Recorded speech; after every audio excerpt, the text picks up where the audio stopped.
Allez, bonjour à tous, j'espère que vous allez bien. Aujourd'hui, analyse du BTC suite à ces deux grosses impulsions haussières en daily.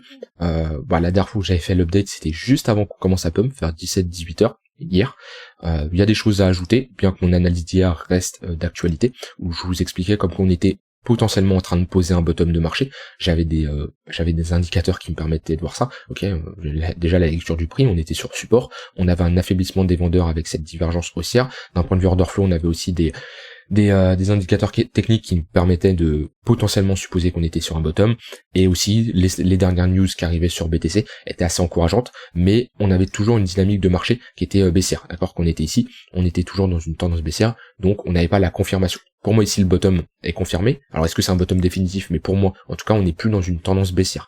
Il y avait deux scénarios, soit ici on posait une accumulation, un W qui cassait par le haut et on avait un bottom de marché, soit on clôturait au-dessus de ce niveau-là, chose qu'on va faire ici. Bon, c'était mes deux scénarios. Actuellement on clôture au-dessus de ce niveau-là. Ce scénario est beaucoup plus difficile à jouer parce qu'on a un rebond en V-bottom. C'est quelque chose d'assez rare, mais c'est quelque chose qu'on peut faire. On peut pas toujours faire des accumulations comme ici en W, on peut pas toujours faire ça, d'accord. Mais voilà, on a un rebond ici en V-bottom. On casse un sommet majeur, pour moi c'est très encourageant pour la suite. Voilà, ça c'était quelque chose que je voulais dire. Surtout, je l'ai dit ici, ceux qui me regardent depuis un mois, je l'ai dit ici, je l'ai dit également ici, et c'est encore une chose que je vois à l'heure actuelle, de toute façon je le verrai toujours, mais au moins vous, je vous m'en garde, ceux qui me regardent, ça c'est une erreur très fréquente. Ne cherchez pas à lutter contre ce mouvement, ne cherchez pas à short ce mouvement, c'est très important ce que je vous dis. Pourquoi ? Parce que on a un flux qui est haussier, on a un momentum qui est haussier, la charte est verticale, on ne peut pas shorter ça, c'est pas possible. Le flux est haussier, le momentum est haussier, pourquoi shorter ce genre de charte ? Vous allez vous faire dégommer. On short, éventuellement, on commence à dire, ok, on est sur une fin de tendance haussière, quand on diverge, qu'on a un affaiblissement des acheteurs. Ici, forte impulsion haussière, on ne cherche pas à lutter contre ce mouvement. La seconde impulsion haussière, ici on a une divergence baissière, pourquoi pas ? Pourquoi pas commencer à chercher des entrées short ? Alors c'est quand même de la contre-tendance, mais on peut chercher, là on a une structure en M, on peut chercher à se positionner en short. Également ici pareil, forte impulsion haussière, fort momentum haussier, on cherche pas à lutter contre ce mouvement. Là, divergence baissière, on commence ici à faire une phase de distribution, pourquoi pas shorter ici le marché ? Mais là, pour le moment, on n'a pas cette phase de divergence baissière, d'accord, comme on avait ici, divergence baissière, là on ne l'a pas. Donc ne luttez pas contre ce mouvement. Et là c'est ce que font beaucoup de gens actuellement, je le vois sur l'order flow. Comment je le vois ? On a un prix tout simplement qui augmente, un open interest qui augmente, et on a un funding qui est négatif. Et il se voit encore mieux en une heure. Hop. Voilà, on a un funding qui est négatif, qui est décroissant, voire même négatif. Le funding, ça permet de savoir qui paye des frais à qui.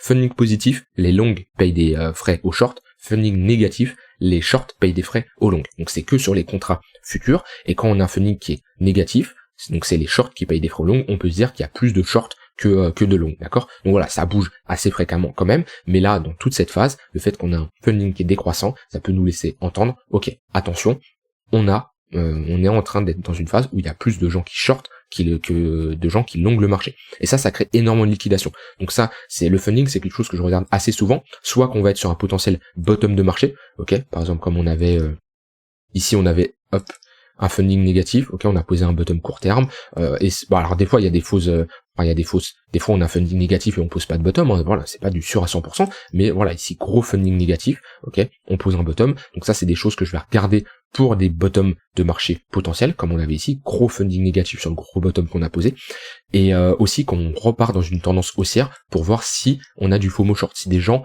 empêchent le mouvement haussier, et ici on le voit, on part dans une tendance haussière, avec des creux et des sommets de plus en plus hauts en 4 heures, funding décroissant, funding négatif ici, on pump, on arrive dans un range, dans le range, est-ce qu'il y a du FOMO long ou du FOMO short ? Moi je vois qu'il y a du FOMO short, funding négatif, Donc tout ça, ça crée de la liquidation au nord. C'est très intéressant, voilà, pareil ici, funding négatif, et on a une impulsion haussière, on a un funding négatif, on a des phases de funding négatif. Donc c'est-à-dire, il n'y a pas de l'euphorie, il n'y a pas tout le monde qui se dit, long, ça va casser, let's go, on va à 40 000 $. Et ça, c'est bon pour nous. Ça, c'est bon pour nous, qui cherchons, moi, je suis sur le marché quand je dis c'est bon pour nous.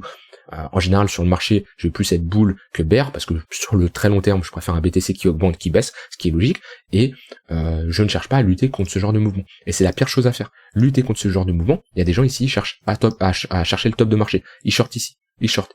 Ils se font dégommer. Le seul moment où c'était possible de shorter le marché, c'était ici.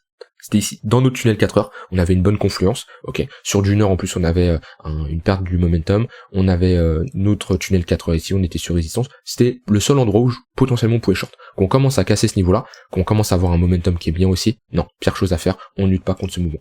Les gens qui shortent, ça crée beaucoup de liquidation au nord, parce que quand vous rentrez en position, vous êtes fil, hein, vous êtes rentré en position, vous êtes shorter, vous avez un seuil de liquidité, ou vous avez un stop loss. Dans tous les cas, il y a un niveau où il faut clôturer votre position. Quand vous êtes vendeur, pour clôturer votre position, vous passez automatiquement acheteur. Et être acheteur, d'accord, c'est simplement une pression à la hausse. Donc s'il y a énormément de shorts qui rentrent ici, et on part à la hausse, ces shorters ont la tête sous l'eau, et lorsqu'ils clôturent leur position, on peut avoir une grosse impulsion haussière. Donc ça, c'était vraiment l'erreur que je vois assez souvent, et que vous ne devez pas faire. Et ça marche dans une tendance haussière, comme dans une tendance baissière, quand on a un momentum qui est très bearish. Ici, on cherche pas à long, on ne cherche pas à lutter contre ce mouvement. Même si ici on a une impulsion haussière et au cas où on a une correction, pourquoi pas, attention, on ne cherche pas spécialement à lutter contre ce mouvement parce qu'on a un momentum qui est très baissier. Voilà, comme par exemple ici, momentum très baissier, voilà, on ne cherche pas, on attend une potentielle consolidation, une perte de momentum des vendeurs ou des acheteurs en fonction de la tendance que vous jouez, mais voilà, méfiance, ne cherchez pas à lutter contre ce mouvement. Bon, en tout cas, c'est assez encourageant sur le BTC, on revient chercher, on n'est pas loin d'ailleurs, on n'est pas loin de notre précédente résistance, on a bien cassé les 30 000 $, n'empêche, où il y avait pas mal d'ordres d'attente là, qui bloquaient les prix, on les a bien cassés, donc pareil, voilà, tout ça là, on avait un gros mur là, c'est chiffre rond psychologique, donc automatiquement on a plein d'ordres, voilà, on voit que ça a bien bloqué, tous ces shorts qui sont faits fil, ils ont actuellement la tête sous l'eau, et ça c'est pour ça qu'on peut avoir une grosse impulsion haussière, parce qu'ils se font liquider. Donc, assez encourageant sur le BTC, le fait qu'on j'espère, hein, sauf si on réintègre, mais qu'on clôture au-dessus de ce niveau-là. Ok. Alors, attention, hein, quand même, je vous dis pas de longue ici, bien entendu. Après, toujours, quand je parle, ça dépend de si on va être sur de l'intraday, si on va être sur du swing. Moi, pour le moment, on joue dans le sens de cette tendance, ok. Tout ce qui revient dans mon tunnel 5 minutes, 15 minutes, c'est des opportunités de longue, d'accord. Je ne cherche pas à me positionner aussi haut, j'attends des retracements. Ok, grosse impulsion haussière, on retrace, on rentre dans un range, on revient faire un pullback dans notre tunnel 5 minutes, ok. Là, on peut chercher à se positionner. Quand une charte est autant verticale, c'est compliqué de se positionner en longue, d'accord? Comme en short. Des fois, on n'est pas obligé de toujours chercher à trader, à rentrer en position, à se dire, ok, je fais quoi? Non, on attend, on regarde, on détermine des zones qui nous intéressent. Par exemple, le tunnel 15 minutes pour la continuation de tendance. D'ailleurs, qu'est-ce que je constate? On est en train de cross entre notre tunnel 1 heure et notre tunnel 4 heures. Ça également, c'est encourageant. C'est surtout deux moyennes mobiles. Donc, tunnel 1 heure, enfin, les moyennes mobiles 1 heure, les moyennes mobiles 4 heures. Quand on a un cross entre ces deux-là, c'est un signal assez encourageant. Cross haussier, ok, on a une forte tendance haussière. Et ici, cross baissier, on a une tendance baissière pendant un moment. C'est-à-dire qu'on est resté quand même, à la suite de ce cross bearish là, on est resté plus d'un mois, ok, en phase de latéralisation ou en tendance baissière. Et là, on cross à nouveau. Donc, c'est encourageant. Je vais pas vous le cacher. De toute façon, vous voyez au vu du prix, le BTC, c'est encourageant. Donc, moi, actuellement, sur du court, voire moyen terme, je chercherai à me positionner en longue sur le BTC lorsqu'on fera des pullbacks sur des niveaux qui m'intéressent. Ok, donc ça, c'est la chose que je voulais dire. Pour l'investissement, ça c'est vous en fonction de comment vous cherchez à rentrer en position. Moi je vous ai toujours dit que vous tracez vos zones de rechargement long terme. Pour moi entre les 0,118 et les 0,786 c'est une très très bonne zone pour faire de l'accumulation. Ok. Au-delà moi ça m'intéresse beaucoup moins. Donc voilà, ça c'est ce que je voulais vous dire. Mais voilà, le BTC est très encourageant. Les altcoins, alors certes on pump, ok, mais pour le moment on voit bien qu'on a quand même un BTC qui domine plus le marché, hein, le BTC qui prend un plus 8%. Et on a des altcoins qui prennent un plus 4, 5%. Alors c'est sûr, hein, ça fait toujours bien au portefeuille. Maintenant, n'oubliez pas que le but d'une altcoin, ça va être de surperformer le BTC.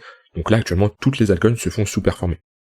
Et au vu de la Bitcoin dominance, ça m'étonnerait pas d'aller chercher des niveaux plus hauts et pendant les prochaines semaines, avoir un BTC qui domine le marché global. Voilà. Sinon, ETH, ça serait bien. de casser ce sommet-là, d'avoir une clôture au-dessus de ce niveau-là. Et là, on pourrait parler ici de fake breakout, d'accord? On a cassé ce niveau-là, on a piégé énormément de vendeurs dans cette zone-là. Pareil, des vendeurs, c'est des futurs acheteurs et on peut avoir une pression à la hausse grâce à eux. En tout cas, c'est un niveau qu'on doit, selon moi, pas revenir spécialement chercher parce que ça laisserait une bonne opportunité quand même, ça serait leur faire un cadeau, d'accord? Pour moi ici, le fait qu'on réintègre ce niveau-là, on passe au-dessus, ce niveau qui faisait support, qui a fait office de résistance ici, maintenant, faut accepter, d'accord? Faut vraiment accepter ce niveau-là et qu'on ne le réintègre pas. Et de préférence, avoir une cassure au-dessus de ce sommet-là. BTC, pour moi, est plus bullish qu'Ethereum actuellement. De toute façon, on le voit sur la paire ETH-BTC. D'ailleurs, que ce que je constate actuellement, c'est on est en train de casser des lots qui étaient assez importants quand même.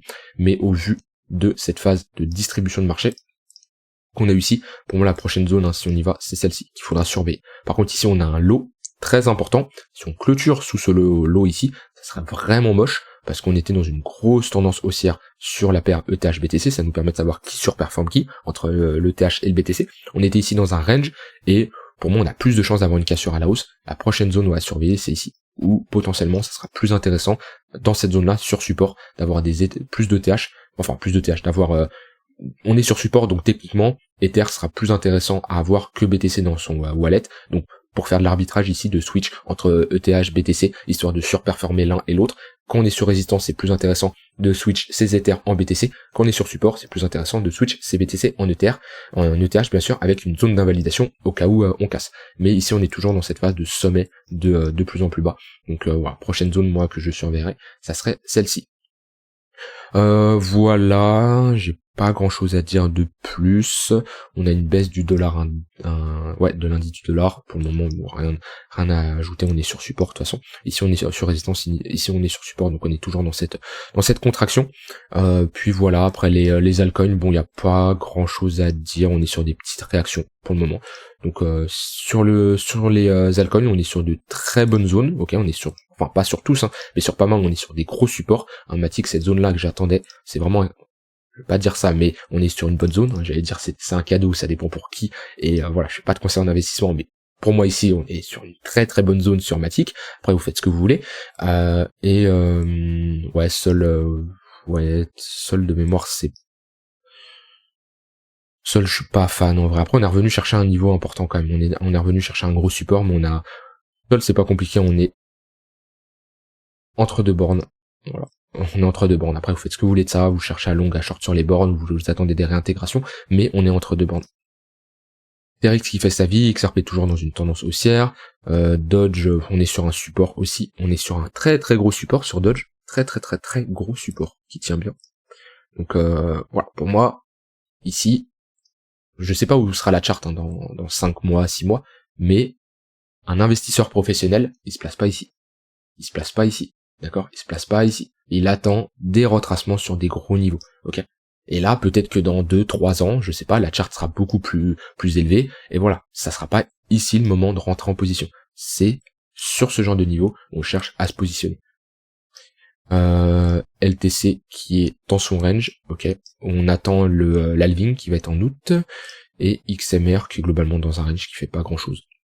Mais voilà, BTC c'est le leader actuellement, donc concentrez-vous plutôt sur lui, surtout si vous faites du swing ou de l'intraday. Concentrez-vous sur les crypto-monnaies qui sont fortes. Hein, oubliez les faibles, donc ceux qui, voilà, je l'attaque un peu en ce moment, mais Algo c'est faible, ok, ça c'est faible. Donc je ne chercherai pas à long ici, concentrez-vous sur les altcoins qui sont forts, les cryptos qui sont forts, et pour moi c'est BTC qui est fort actuellement, donc pour de l'intraday, pour du swing, concentrez-vous sur elle. Voilà, j'ai rien d'autre à ajouter. Pour moi, comme je dis, je suis bull sur le marché pour le moment, sur du court terme, moyen terme, sur du long terme aussi, hein, parce que globalement, ici, on était dans une phase de tendance bien haussière. Je dessine ça à l'arrache, mais c'est pour faire comprendre que cette tendance était bien haussière avec des creux et des sommets de plus en plus hauts. Donc ça, c'est notre tendance primaire.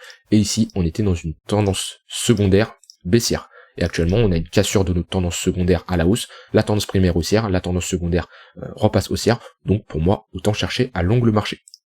Voilà, j'ai dit tout ce que j'avais envie de dire. N'hésitez pas à me dire, vous, ce que vous en pensez du marché. Est-ce que vous avez fait cette erreur, et faut accepter les erreurs, hein. Si vous l'avez fait, c'est pas grave, mais est-ce que vous avez fait cette erreur de chercher aujourd'hui à lutter contre ce mouvement en cherchant à short le marché? Faut l'accepter, hein. Le but, c'est, voilà, vous dire, ok, j'ai fait cette erreur, bah, je la ferai plus, tout simplement. N'hésitez pas à me dire ça en commentaire. Voilà, je vous souhaite une très bonne fin de journée, et à demain.